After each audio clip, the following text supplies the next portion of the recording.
Cross-examination. Do I have permission to send to the hospital?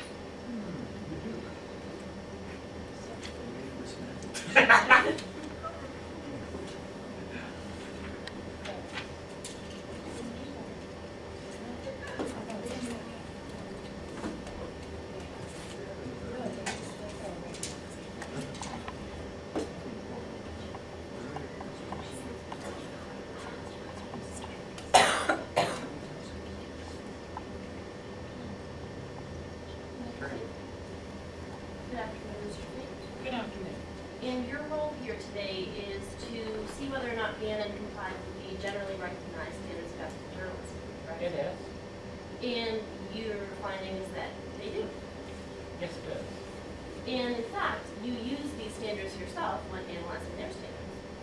I used the standards of journalistic ethics when I went in to analyze whether or not they complied with the journalistic standards of ethics that is readily agreed upon in the industry. So in short, yes. Yes. And let's talk a little bit about these standards. The first one you mentioned was called attribution. It is sometimes called that. Yes, it is. And in layman's terms, attribution is the citation of sources in the publication, correct? Yes, it is. And you were made privy to Reagan Hall's affidavit, were you not? I was. And you're very well familiar with the story. I am. And you know that he wasn't in the parking lot when the shooting occurred, correct? I was aware of that, yes. And you know that he didn't see who shot who, correct? I'm aware of that, yes. Yet you mentioned in your report that the only source that Thomas attributes is himself, correct? He also makes mention of several eyewitnesses along with the police, so no.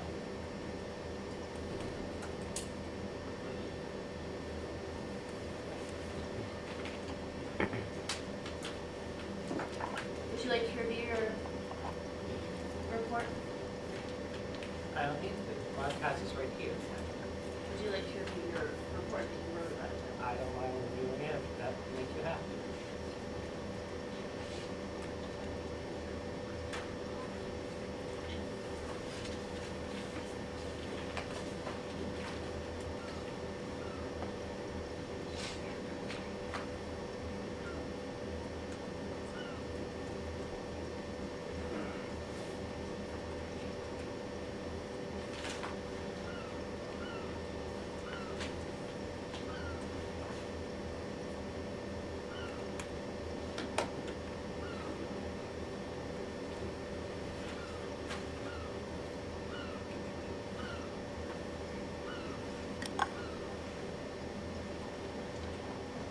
The broadcast also fails to identify the names of Reagan Thomas's sources.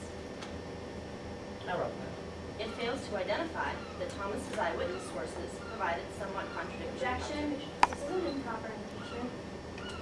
Sustained. I wasn't impeaching the witness, Your Honor. I was merely the questions. Really? That's correct. Sustained.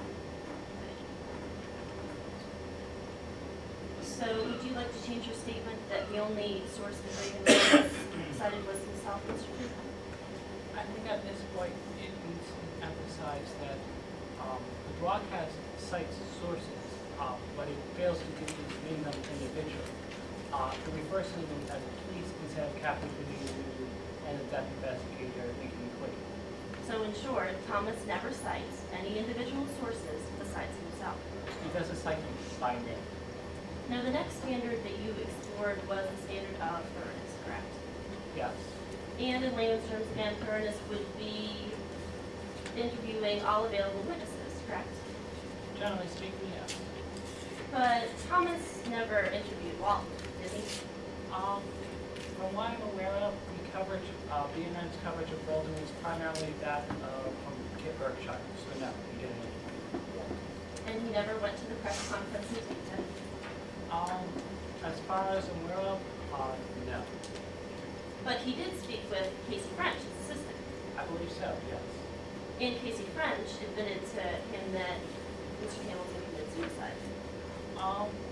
It was admitted by Casey French that she believed that it was suicide. So in short, yes, she did tell Thomas that Yes. Hamilton committed suicide. And Patel approached Thomas as well. Patel did approach Thomas, yes. But But their exchange was only about 15 seconds long, correct? From what I gathered the affidavits, Patel is characteristic of unreliable witness. So yes, it was a short 15-second exchange. And Thomas determined that without asking Patel a single question. A lot of what can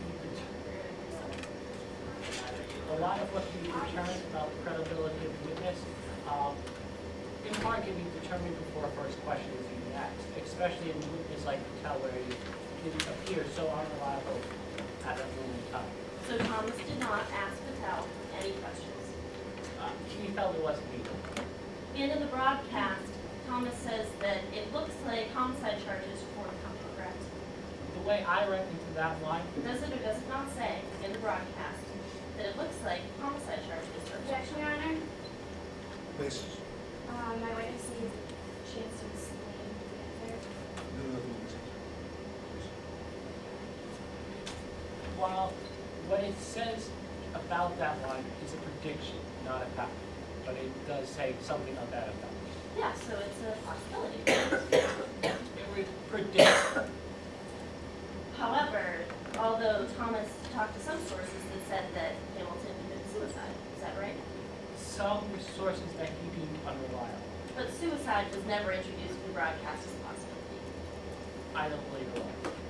Now we're going to look at the third standard that you explored, which is biasness. And in order to be an unbiased witness, in order to give an unbiased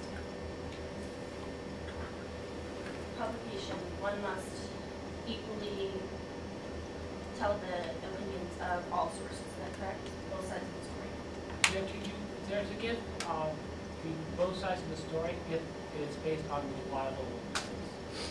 But Thomas never gave Walton's side of the story.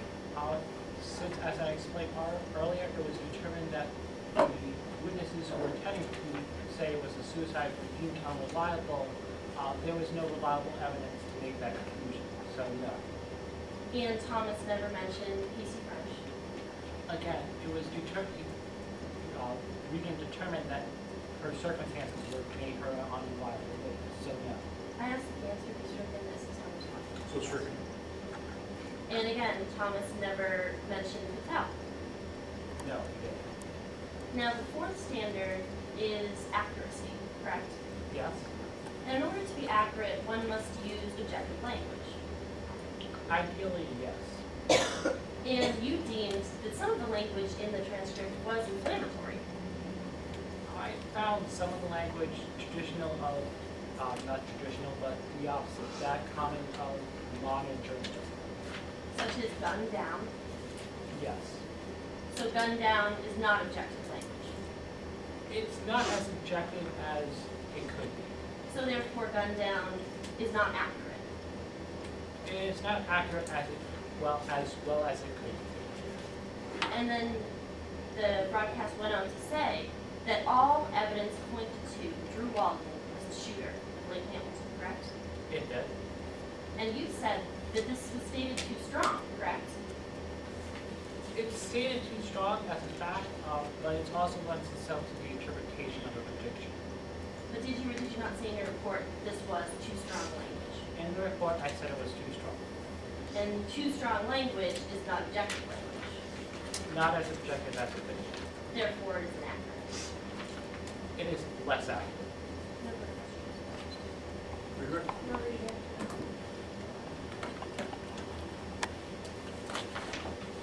Witness excused.